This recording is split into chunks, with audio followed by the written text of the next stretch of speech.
Welcome Home, a podcast for veterans, about veterans by veterans, is a project of Willing Warriors and the Warrior Retreat at Bull Run. Good morning. I'm Larry Ziliak, Director of Culinary Services here at the Warrior Retreat at Bull Run.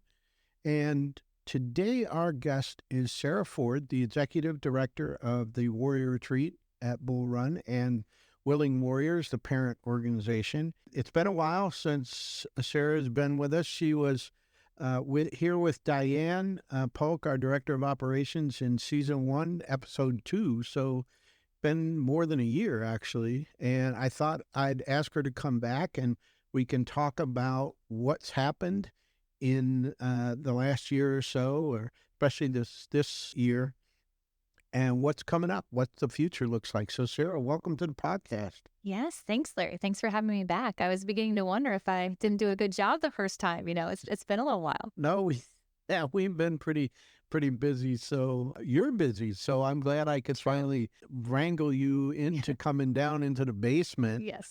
To the world famous Willing Warriors podcast studio and spend some time with us. So thinking back, this has been a busy year. What's it been like for you as executive director? I know you wear like 40 hats. There's grants. There's just everything. What's it been like? Well, it has been a busy year so far. You're right. It's tough to get our schedules to kind of mash up. I think all of us as a staff, we seem to be passing in the wind, and it's hard to find the time to really sit down and look and appreciate what's all been done this past year. And certainly, I would say the biggest accomplishment as a group and as an organization has been opening the Grand Lodge. And that happened May 18th. Huge effort from the community, from our volunteers, the staff, the board, to make that happen. Very exciting times around here, just knowing what that's going to mean to our warriors, to our warrior groups, what it's going to mean to this community and to our military service population. So that certainly has been a milestone, but it's just the start, right? It's just the start. Now, where do we go from here? We have this beautiful facility, state-of-the-art equipment and the meeting space. So now those energies and all that time that was spent building it really kind of turns to focus on what we're going to do and the impact we can make. So that's where program development comes into play. So that's kind of what's next on the table.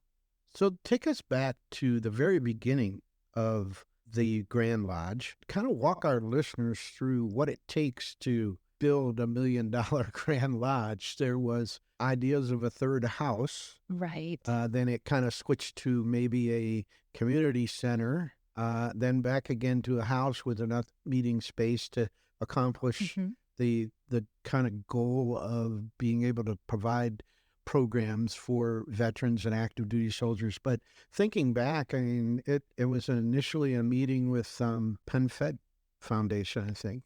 Yeah, true. So the whole idea for having this space came about from the need to host warrior groups. And with our two homes, they're very much geared towards families and hosting families, family bonding, bringing the family together.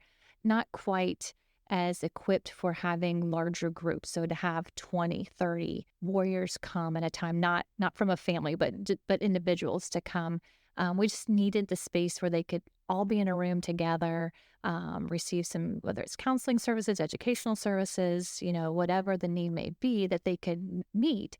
And so that's where the idea of getting this space. So you were kind of talking about the evolution of how did we land with the Grand Lodge? And you're right. It first started out that we would need, maybe it's like this building, right? Just with an activities room or a meeting space in it. And we hit some roadblocks with zoning and all of that with the county to build that. We looked at building a house, then having another home, but having a large enough space within the home to accommodate the groups. And then it kind of grew to where we met with the architect and he said, hey, look, why don't we put this big multipurpose room that you need, put it with the house. That way you'd have the lodging and everything to accommodate those extra additional warriors and guests.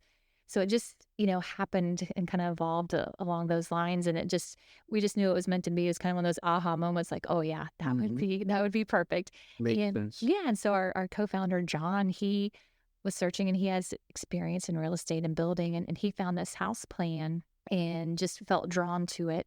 And we all looked at it. We all liked it and said, yeah, this would look great. And so we put that in a corporate brochure and said, this is our vision. We want to build this facility. This is what it's going to do. This is the impact it's going to make. And yeah, having a meeting, PenFed corporate headquarters with CEO James Gank, he looked at that picture and looked at the brochure and he's like, I want that house. We need to build this house. And when they came and stepped forward with that $300,000 seed money to have a matching fund for the Grand Lodge, that was the catalyst for the community to say, hey, we want to build this house too. We need to have this for our warrior groups. And the community rose to the challenge, met the match. So we had the $600,000 and that's what allowed us to break ground and start building. And from then, it's just been continuous community support, through, I'm sure Diana's mentioned in your previous podcast, on building it, just whatever people could do, whether it was, hey, I have a drilling company to drill for a well. I can do that for you. Yeah. And then Valley Drilling did that pro bono. And those stories just were repeated over and over again with building in the Grand Lodge. And here we are, this magnificent facility. Yeah. And I remember July last year, we were getting set to do the Vets for Vets and asked our builder, TJ, what can you build in the next month so that when they come for the Vets for Vets, they'll see something being built. And it gave us a way to talk to all the folks there that were bringing their cars or coming to see the cars to say, hey, this is what we're doing. We're building this Grand Lodge. And I think we got a lot of support out of that. And, God bless TJ. He had like the first story framed out in time for that. So here we are coming up. It's been 11 months and the house is done and the kitchen amazing. We're just finishing up some touches on the patio. Pavilion, yes. Which the patio and a beautiful pavilion and an outdoor kitchen donated by a local veteran and his wife. It's beautiful. And it's so much better than the deck that was planned. It's definitely a showpiece for the Grand Lodge, having that Patriot Pavilion. It's just going to be a space of healing, a space of camaraderie. You can just tell it now, even before our first group that we're about to have here in the coming week. You can just tell that space is going to be one that's going to make an impact. And just looking at it, stunning. Anybody that sees it's like, oh, wow, you kind of get caught off guard, when it's fully equipped with this Italian pizza oven and just all of the amenities out there. It's just a beautiful space. Yeah, and I think that outdoor space like that just kind of gives you the freer feeling that you're not cooped up in the house because it is adjacent to the activities room where all the training will take place. And that's an amazing setting for that. But it's also nice that when you're done with that, you can go outside and have a space outside that really is functional. Well, and I can see like small group meetings, small group sessions out there. And certainly the pavilion's big enough to have the entire group out there. It's over 2,000 square feet. But I envision just circles of warriors kind of meeting and having little discussions out there. Certainly the outdoors has a healing impact. Just listening to the sounds of nature and the serenity that this, property provides. So I can just see, whether it's a break from sessions or it's continuing sessions, either in large format or small format. I can't think of a more perfect place to have a lunch break. You know? We might have to go out there, and Larry, and try it out. Oh, I'm sure we're going to have a lot of meetings out there. I think we need to have a staff meeting on the Patriot Pavilion. Absolutely. But going back to the Vets for Vets, you mentioned, we did have framing up for Vets for Vets last year, and now with this coming year's Vets for Vets car show, with the house being done, I'm so excited to see the reaction or hear the reaction and to see those individuals that maybe only come to this property once a year. Maybe they just come for Best for Best. So they saw it last year and it was just the stick frame, and now they're going to come back and see the finished product. I'm kind of excited. I'm excited to see their reaction and get those wows and be able to show them the house, the inside of the house, and see what a difference the community is making. Yeah, and that's the key, is to say this is what the community has given back. The other really nice thing about patio is that all good patios come with a fire pit. And this is our 6th fire pit on the property. And it is a doozy. It's big. And because our veterans, when they come in groups, they love to build as big a fire as they can. And so this will be a good one for them. And then there's this excellent seating all the way around that fire pit there. So it's a complete package. It's really something. Wanted to make it special. It's just such a special part of this property, and all the little touches that went into the Grand Lodge, are just key to giving off the feeling that it exudes, and certainly the bonfire pit is a part of that. Yeah, it'll get a lot of use. Like all our fire pits get a lot of use. Yes. The magic happens around the fire. Right? It sure does. I mean, the one here at Langhouse, we've replaced 3 times because it just gets used nonstop. No, every day. Every day, typically for a warrior stay. Yeah. The warriors are out there, and it's so it's kind of humbling. Like when you see everything that is in this world today, all the technology, everything that's out there that's at our fingertips, but yet coming back to just sitting around a fire. Sometimes that's the catalyst to helping somebody heal or helping a family to reconnect. The kids open up, parents open up, and it's just watching that fire, sitting around a fire, roasting a few marshmallows or so forth. But it just comes back to that simplicity. I think we might all need to sit around a bonfire sometime. Sure. Yeah. There's nothing wrong with it. It's one of the 2 things that I find people gravitate towards and enjoy, the simplicity of it. And it really doesn't take much to get it going. No. You don't need any special crazy tools, but it's the ocean and it's fire. Yeah, true. Earth, wind, and fire. Yeah. And our fire pits get a lot of use. We actually have a new fire pit that's kind of special. It's our fire pit that is built on a compass rose, and it's the latest Eagle Scout project, and it was done by our first female Eagle Scout. I think it's special. I think it's really something. Yeah, no, it's a beautiful addition to the property, and it's actually on the other side of the grounds beside the PenFed house. Yeah. It's just great. It's been used already by each family and each group that has stayed over there, and they've all remarked it's just a nice place to gather and enjoy wildlife. The deer, the wild turkeys, are running nearby. They can see those. But no, we're certainly blessed with, the hard work and talents of the Eagle Scouts, and to have the first female Eagle Scout project here was really special. Yeah, and she really shined with this one. Absolutely. It's really something. Talk a little bit about the future. I know we touched on some of the programs, and we have not everything is going to be a big elaborate program. It's not going to be, okay, they're coming for a whole week of this or that. We're going to have that, but also we're going to do some one-offs. And what we're partnering here in July with Nova Vets and Heroes Bridge to bring out elderly veterans for a lunch at the Grand Lodge, and we're really excited about that. I kind of see that as the future here.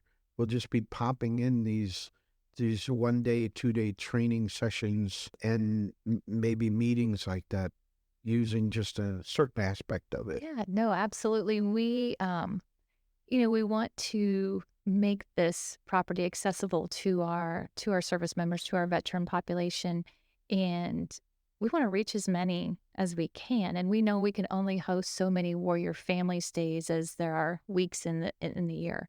But the Grand Lodge affords us the opportunity, like you said, to do like a 1-day, maybe it's a weekend event, but to be able to touch and impact more people.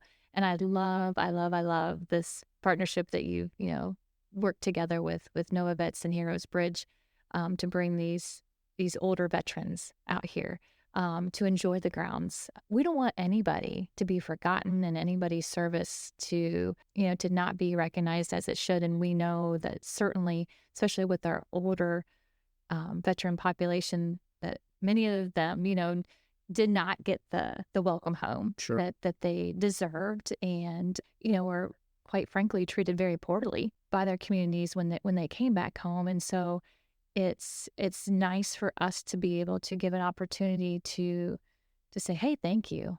Come out here to the retreat, have lunch with us. Let's break bread together and but just show some appreciation for what they did in their service. I can't think of a better place than the Patriot Pavilion to do that. And for them, maybe there's some things that they're wrestling with in their minds, and maybe this is an opportunity for them to come out here, to get together with other veterans and just have some talks but just feel the appreciation of the community, because again, that's what this is about. It's about how the community comes together to support our military service members, and you can't help but feel that when you come here. And so I want them to feel that. I want them to feel that sense of pride from our community that we have. They're not forgotten. No, absolutely, they're not forgotten.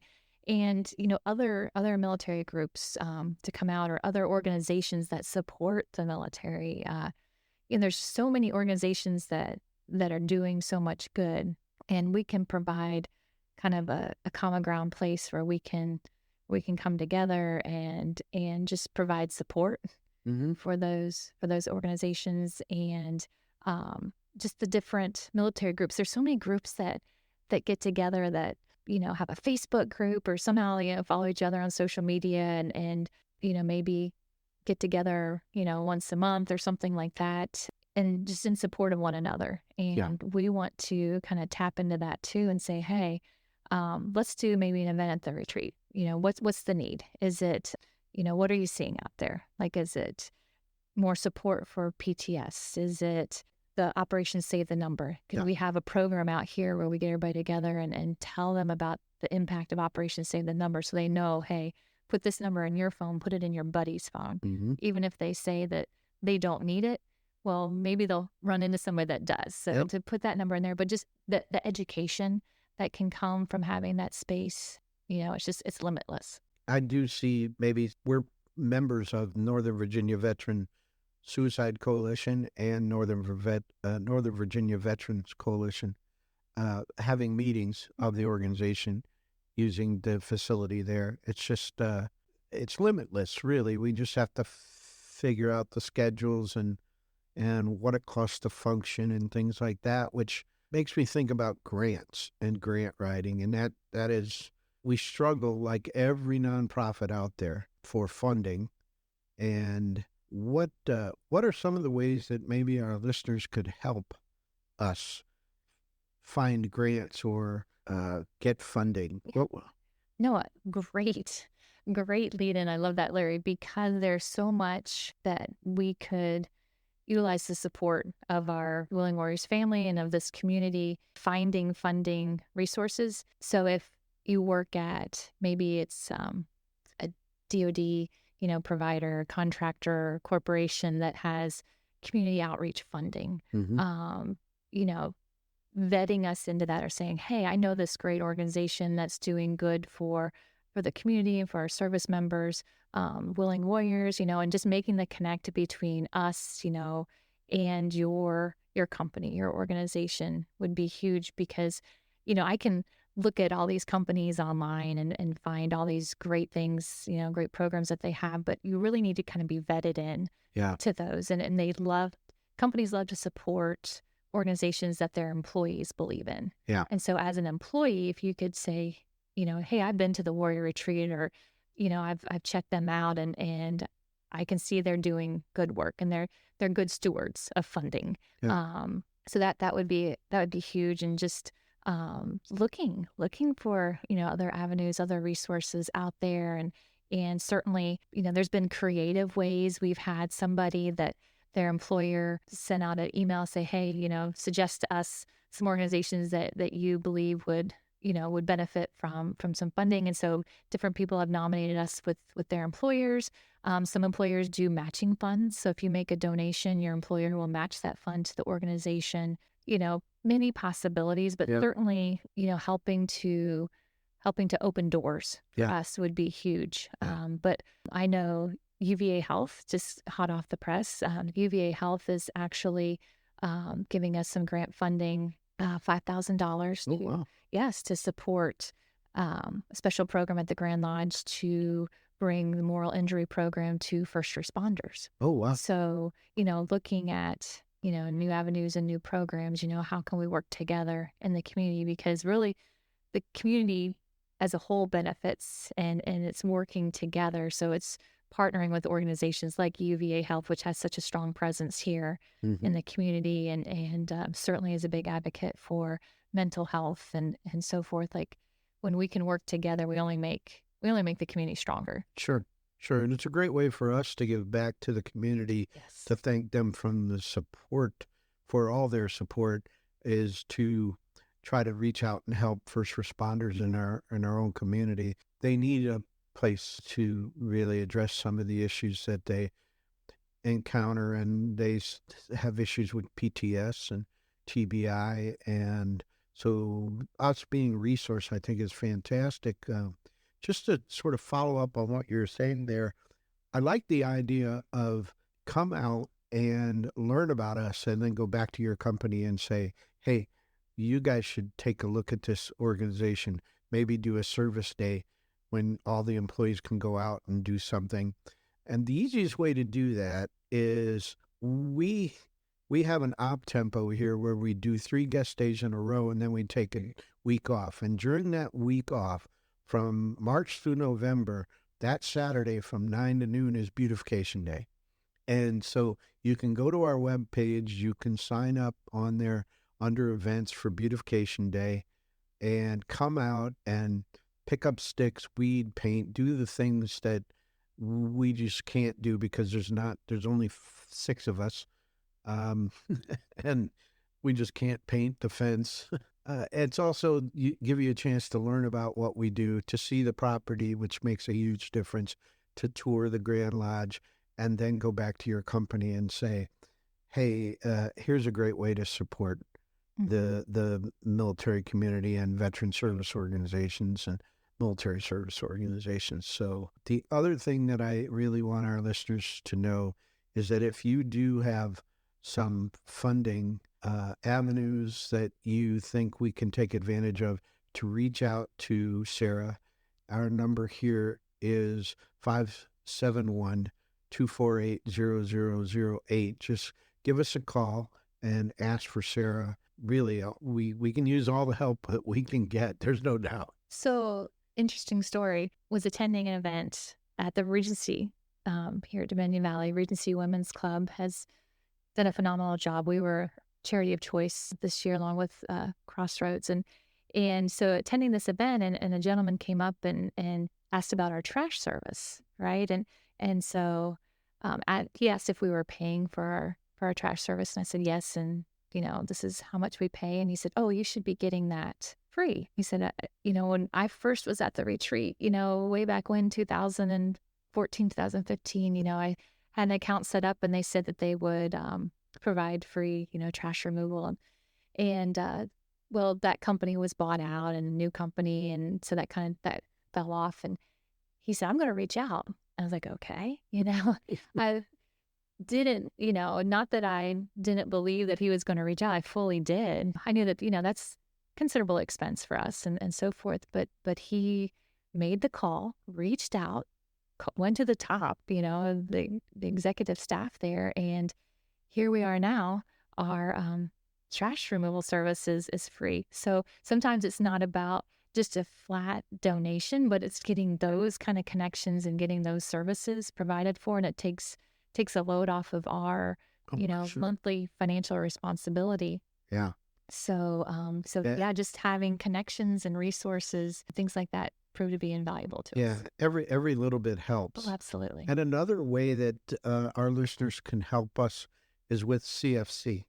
Yes. And so if you work for the government, and at your agency, you will undoubtedly, there'll be a big push for CFC during the season. You could help us by inviting us to your agency. I know that many of these agencies have resource days where they invite nonprofits in. And if you have a way to make that happen for us, that's great. Anywhere in the Northern Virginia area, we're not really able to go to DC. That's a great way, or even to just get a flyer up in your cafeteria or your break room about the retreat with our CFC number on it. That would be a big help too. And we can PDF that to you easily to put up. So there's a lot of ways to help, really, or volunteer here. Yeah. The CFC, it's a little bit trickier for us because we're a smaller organization. So you have to look. If you don't know our number, if you don't know the number and you want to donate to us, you have to look through the book and kind of find us, deep dive into the CFC, archives. But because some other organizations, so many people want to support, veterans and military, but we're not in that top 10 list that you're going to see right there. So, because we're not as large and not a national organization. So organizations like Wounded Warrior Project, Boy Scouts of America, American Heart Association, all those are great organizations. Red Cross. Yeah, American Red Cross, certainly. And I'm not taking anything away from them at all. It's just fantastic organizations. Absolutely. But, we know that there's people like, I wanted to donate to Willing Warriors. I just didn't see you well because we're in the back of the book. But we do have our CFC number, and we have it on our website and on our brochures and on our flyers. And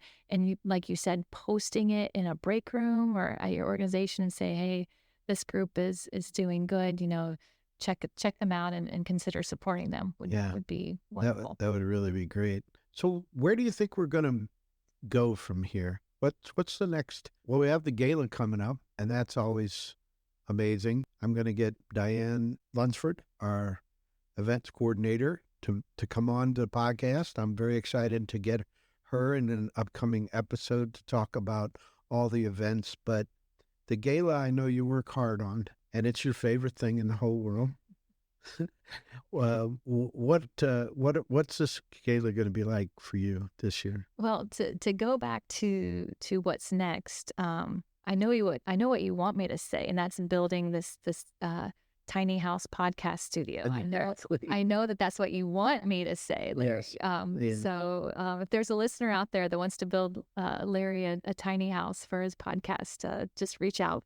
But yes, we do have several events coming up, and certainly we have Vets for Vets in July, as you mentioned, the Warrior Ride in September, and then the gala in November. And the gala is that big culminating event where we truly celebrate what the community has done. We celebrate our warriors and then the impact the community has made on those warriors. And, that's the whole purpose of that gala, is to make that circle complete, right? And to support those warriors, we have to raise the funding to do that. So it is a fundraiser, but it's a very meaningful one. It's a meaningful evening because you hear from the warriors, you see our warriors and their family members, and get to know firsthand the impact that you're making here at the retreat. So while the purpose is to raise funding, that funding has a very important meaning behind it, and it's all about our warrior families. We strive really, really hard for our pass-through rate, meaning, how much of your dollars impacts directly to our warriors. And we're consistently in the 90s, as far as 90-some% with that, which is outstanding, especially for small organizations. Sure. Small organizations have a harder time meeting those benchmarks because no matter if you employ, 5 people or 50 people, like you're going to have, we still have our utilities and the mortgages and the payments and everything for the property and the grounds that we cover. But I say all that to say, it's certainly an event that I would recommend, you to come to. And especially if you don't really know much about the Warrior Retreat or Willing Warriors, it is a great way to find out about us and to meet these warriors and to see see the need and see how this community is coming together to meet that need. Yeah. So I would highly recommend it. It's a fun evening. We're going to have fun. We're going to have a band there. The Knocks are coming to play jazz, and they are tremendous. They played at our ribbon cutting. That's right. The Yeah. Grand Lodge. Such a great group of people and great music and just great musicians. So that's going to be fun. And we're going to have, cocktail hour, dancing, live auction, silent auction, and just make it a fun and memorable evening. Great. Talk a little bit about one of the biggest hurdles we had, and we've actually almost overcome it, was a tax issue that we had with property tax. And it was a great day when we were there before the Board of Supervisors here in Prince William County, and the board voted unanimously to create an exemption for qualifying veteran service organizations that own property here in Prince William County. And it had been a long battle, but where are we on that? So you are right. We had a unanimous vote by the Prince William County Board of Supervisors in support of our exemption. The support that we have gotten from Chair Jefferson, our Haymarket Supervisor, Supervisor Weir, and the entire board has been tremendous, this past year. Couldn't have done it without them coming together and making that bipartisan recommendation and vote. Yeah. So that passed, and now what we have is an application to submit to the tax office. And the tax office has to review that application and choose whether to approve, and if they approve it with their recommendations, or hopefully not, but they do have the option to deny that application. But they will make their recommendations to the board prior to the complete resolution of the process, which is where we will have our full tax exemption. Well, I can't imagine any reason why they wouldn't approve it, that we are a nonprofit veteran service organization, military service organization, directly supporting our service members. The resolution was passed specifically to address this issue, so I'm sure they're going to approve it 100%. Well, the resolution, passed by the County Board of Supervisors, the language of it certainly is exactly what we do here at the retreat. And we do have 37 acres, three residences here on the property. All 37 acres is being used by the Warrior Retreat, solely by the Warrior Retreat, specifically for our warriors. Mm-hmm.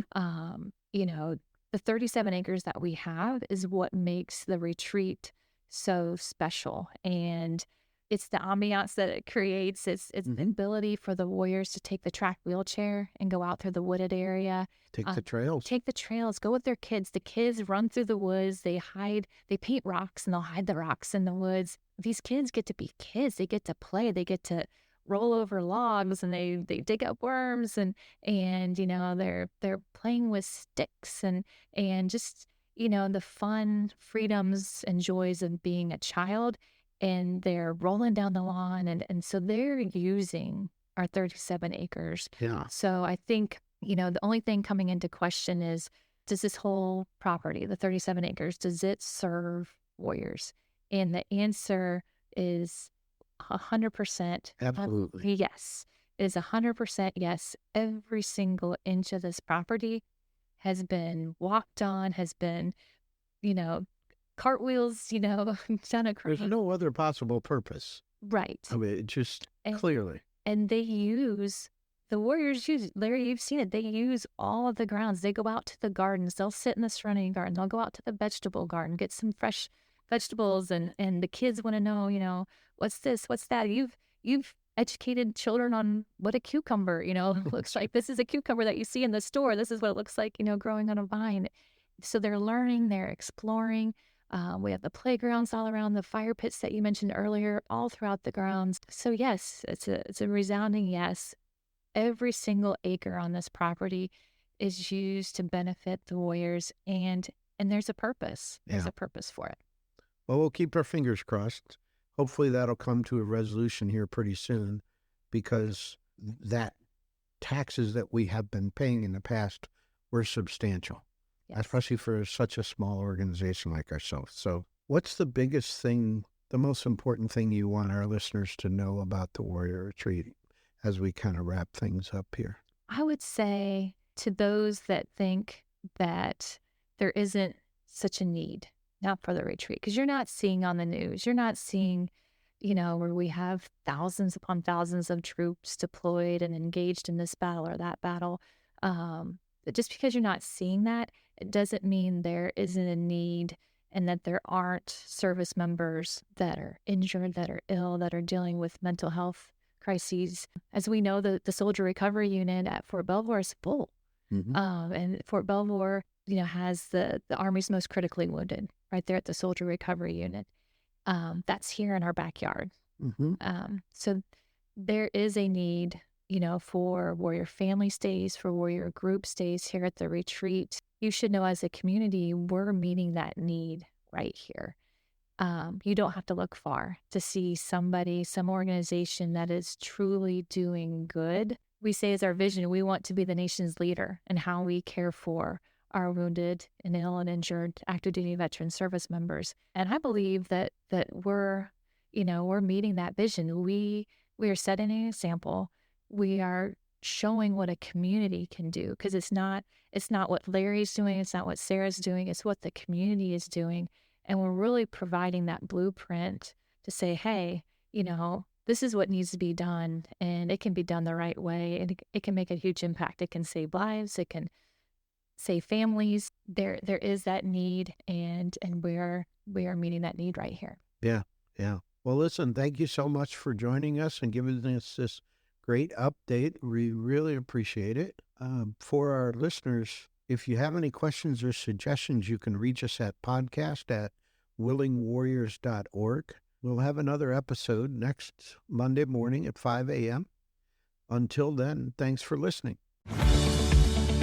The Welcome Home podcast is brought to you by Willing Warriors, a nonprofit organization serving active duty service members and veterans since 2012.